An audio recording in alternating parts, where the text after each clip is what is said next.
پیش خدمت ہے شہرنامہ آواز۔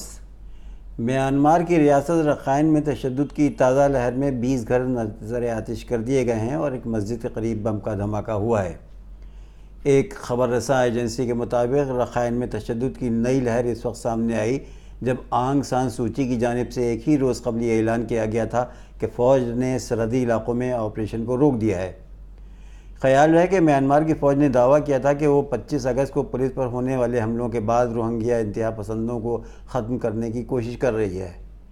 دوسری جانب بنگلہ دیش کی طرف ہجرت کرنے والے بے گھر افراد کا کہنا تھا کہ میانمار کے فوجیوں بدھ مت کے انتہا پسند انہیں تشدد کا نشانہ بناتے تھے اور ان کے پورے گاؤں کو نظر آتش کر دیتے تھے۔ یاد رہے اقوام متحدہ نے میانمار میں فوج کی مہم کو فرقہ واریت سے تعبیر کیا تھا۔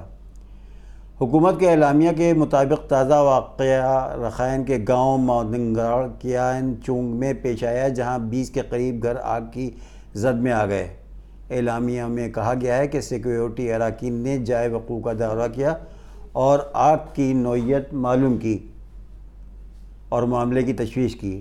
حکومت کا کہنا ہے کہ دوسرا واقعہ می چونگ زے گاؤں میں ایک مسجد کے قریب بم کا دھماکہ ہوا۔ ان واقعے کی ذمہ داری دہشت گردوں پر عائد کر دی گئی ہے، تاہم پولیس پر حملہ کرنے والے group Arakan Rohingya salvation army ARSA کے حوالے سے بیان میں کچھ واضح نہیں کیا گیا ہے۔